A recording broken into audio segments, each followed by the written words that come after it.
Howdy, howdy, folks. Welcome to another edition of Sticks and Stones. I'm your host, Brent Elrod. Glad to be with you today. I think they started almost simultaneously, so that's definitely a good one. Make sure I got myself over here on X. Yep, there I am. I have a pairing today that I think you're really going to like. Uh, it's not like a elegant pairing. It's really like a workhorse pairing. You know, it's one of those ones you can come home just enjoy anytime.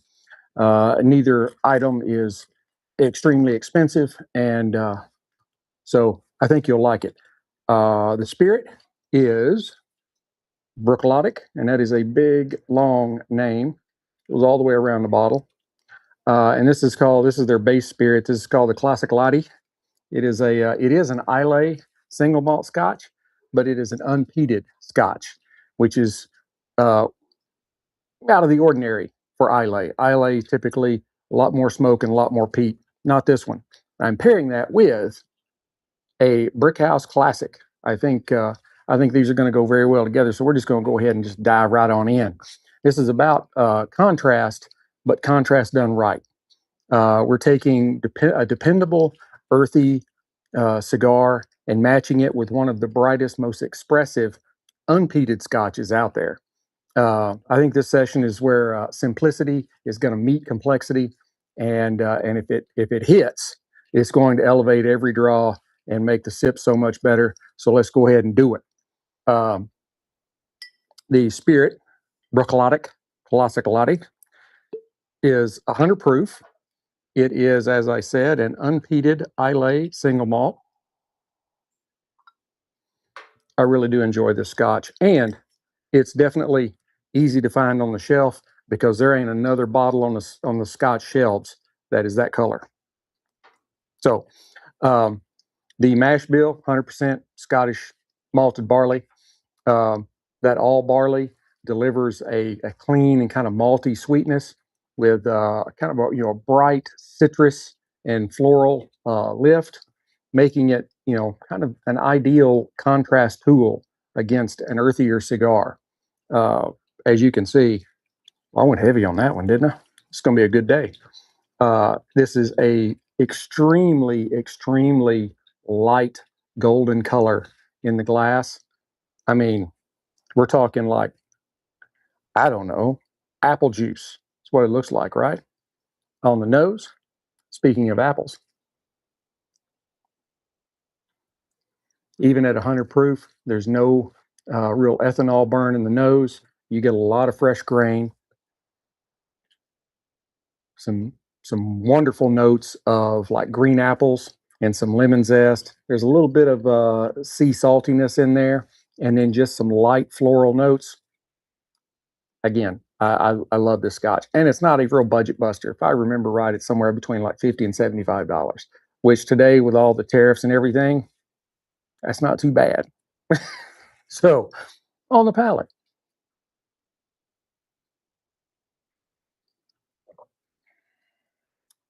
just as good as I remember it. Um, you get this malty sweetness, kind of some zing of citrus. There's some nice honey floating through there to give it a really good sweetness to it, but not overly sweet. There's some soft vanilla, and then there's this touch of minerality, which comes from Islay, which is I think it's really considered an island, but anyway, I always called it a peninsula, but there may be a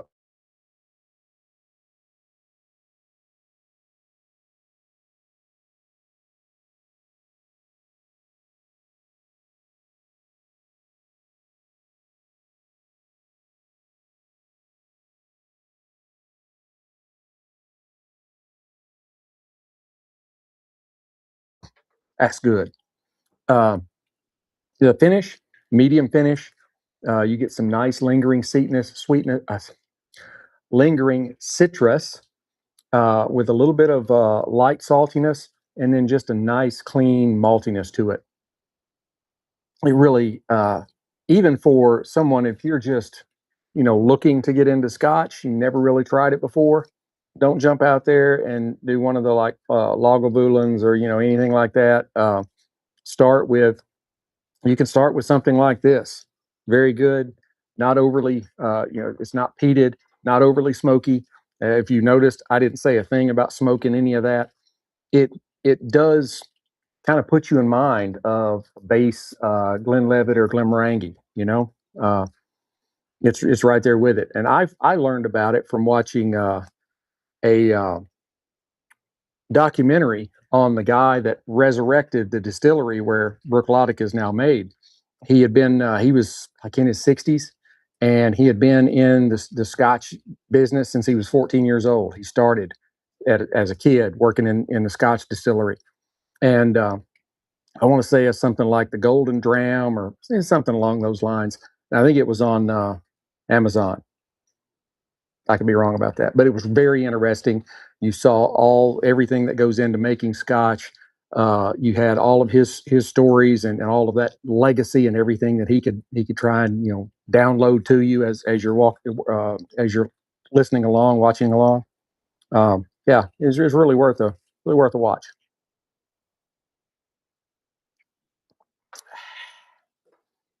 Now, the Brick House Classic. This is definitely just a workhorse cigar. You can buy these at pretty much, I think, any of the online retailers in bundles of 20 for like 40 or $50. Um, I normally keep at least five around because they're just, like I said, they're just a good workhorse cigar. This particular stick, it is a Nicaraguan puro. Both the filler, all three, the filler, binder, and wrapper are all Nicaraguan. Um, very good construction, you can see. Medium to moderate veining. There's some fairly pronounced veins on it. The seams are visible but tight. It has a triple cap on the nose.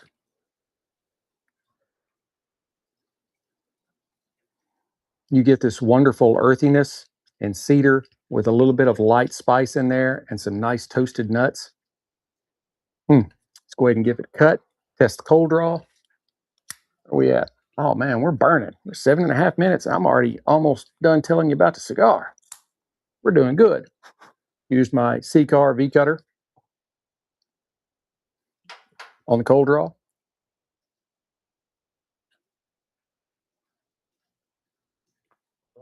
You get some very nice notes of like hay, sweet hay, a little bit of nuttiness, and then just some other kind of general sweetness in there. Not extremely complex, but what it's got, you really like. Hmm. All right, Rocky Patel Envoy 5 torch.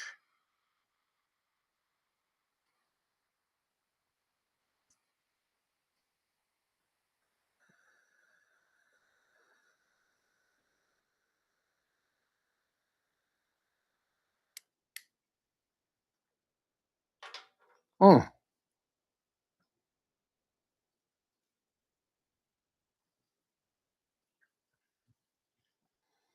It's got this really great earthy core to it, uh, with some wonderful notes of cedar and nuts, and just a little bit of light peppery spice in there. Wonderful smoke producer for a budget cigar.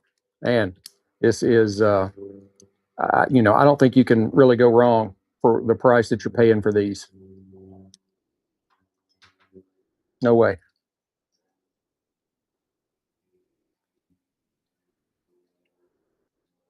And that's that nice, thick, kind of heavy smoke. I've got the ceiling fan on out here because it's getting close to 100, and so it's whirring fast, and it's still the smoke kind of hangs and doesn't just disappear.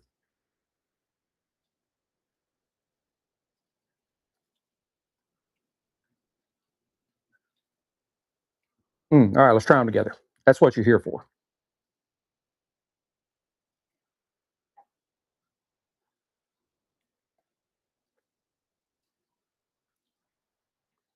Oh yeah, that's doing it right there. Doing it right. The classic Laddie, I just love saying it with kind of a Scottish accent. It just sounds better. Um, Kind of immediately adds brightness and lift. The citrus kind of cuts through the cigar's earthiness and creates a kind of a cleaner, more refreshing open. And even though these are sort of contrasting, at the same time, they're kind of finding their way, marrying together, where one is not overpowering the other.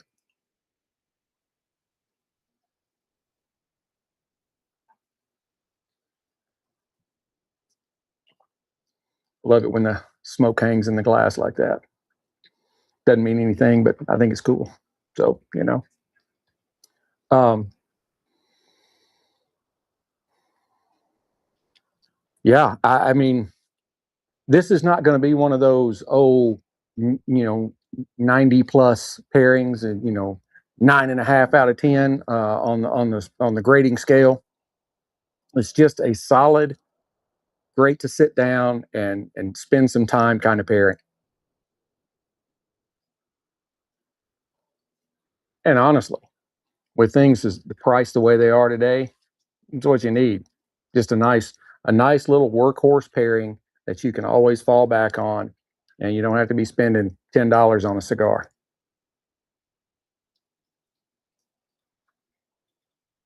I can't even tell you the last time I bought a box of cigars. It's like all I've been buying is 5 packs, and if I really like them, I'll buy another one in a month or two. I mean, I've got a my humidor. It's a 650 plus count, and I've already overflowed it back into my next smaller one down, which was like a 225 count. I've got like 8 boxes of cigars that are, so one of them not even have the wrapper off of it. Um, yeah, I can't be buying more boxes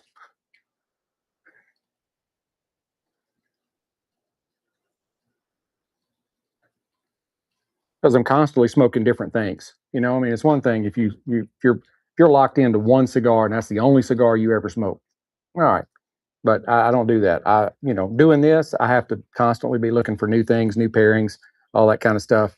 You know, uh, uh, George Burns, he probably smoked the exact same cigar 10, 12 times a day. Matter of fact, on Johnny Carson one time, he said he smokes 15 to 20 cigars a day. He lived to be 103, 105, something like that. So he was doing something right. Um, but I'm sure he smoked the exact same cigar all the time. He liked it. That's what he smoked. That's all he cared about smoking. And he had the money to buy whatever he wanted.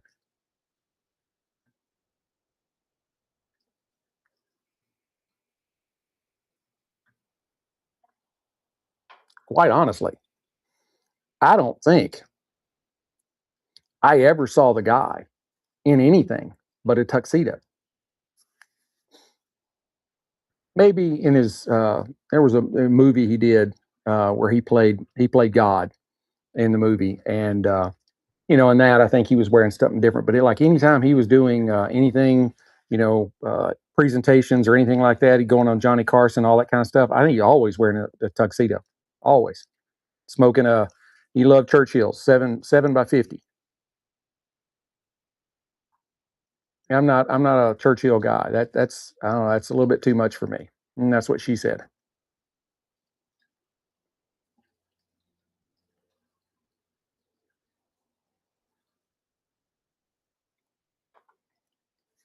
And I'll tell you this. Sorry, my nose is itching. I'm not picking my nose, but it's just itching like crazy. Something blooming out here. Um, this classic Laddie is wonderful just by itself. You don't have to be smoking. It's great to just pour you a couple of fingers and sit and watch a baseball game or something like that. Just have a little something to sip on. It's really good. Cigar. If you're just wanting to go sit out back, smoke a cigar,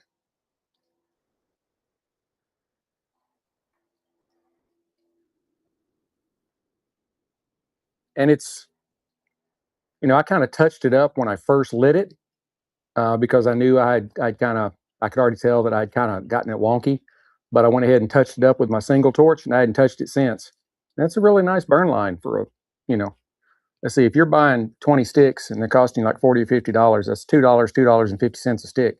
Yeah, you country boy can do some math in his head. Uh, that's a really good burn line for a budget stick. Not coming apart, not exploding on you. There ain't no real hard spots. It's got just enough firmness in it, just enough give. Mm, good cigar. Watching the Pro Football Hall of Fame induction. My boy Drew Brees made it. I like Drew. I've spent most of my life as a Saints fan and didn't have a whole lot to cheer for. And when he and Sean Payton came into New Orleans, that was I'm not from New Orleans, but I grew up in Northeast Arkansas, Memphis area. You know, we didn't have any pro sports to cheer for that was in town except for the Grizzlies.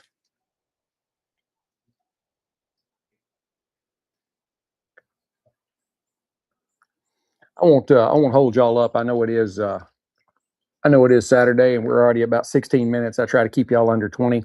So as you progress on through the cigar, you will find when you get closer to that halfway mark in that second, third kind of area, that the nutty flavors are going to deepen, and the cedar is going to become a little more pronounced, and the spice will build just a little, not a lot, just a little.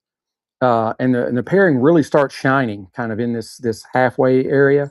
That malty sweetness plus the nutty cigar kind of lock in together, and the citrus kind of keeps everything from getting too heavy.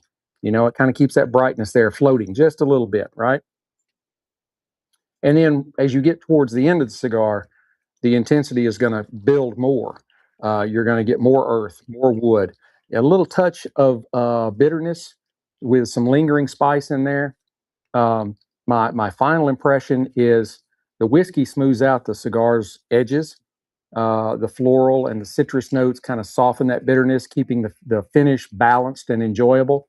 Um, the all Nicaraguan build really drives the earth and the nuttiness, which the whiskey, citrus, and malt kind of lift into a more refined, layered experience. I think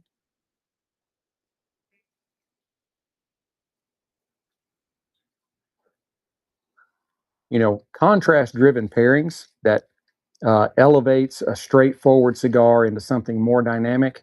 Uh, that's you're really hitting on all cylinders then, uh, and it will remain bright and clean and engaging from start to finish if you've got the right contrasting spirit to go with it. My final verdict, I would say about 8.9 out of 10. It's not a nine or above, but at the same time, it's not down into the eights where you're kind of more like eh, because this is not where you you have the cigar score and you have the spirit score and you average them together. You can say that you knocked it out of the park with a cigar, and the spirit was good, but together they just didn't quite match up. Uh, where this one matches up really well, really well. I think you would definitely enjoy it. I hope you've enjoyed this episode as much as I've enjoyed bringing it to you. Please hit like, subscribe, share, notify, share the crap out of it. Just how I grow, and I really enjoy doing this. I'm in my sixth season now, and I'm gonna keep on doing it, I guess, for a while. And Instagram, not Instagram, TikTok. I'm on TikTok. I'm having problems. I use Buffer to post all my social medias at one time. That way, I don't have to go and do every one individually. I've only been on TikTok a couple of months, maybe, and Buffer and TikTok are not working together very well. Like everything I post, it'll post to all my other social medias, and then about an hour later, I'll get a fail to post on TikTok. So I've been having to go over there and post things manually. I don't like it, but I'm trying to work with Buffer and TikTok to figure out what the problem is. But I'm on TikTok too. So go watch me everywhere. Like me all over. So I look forward to getting together with you again. Until next time, keep your sticks dry, your stones cold, and have a great day.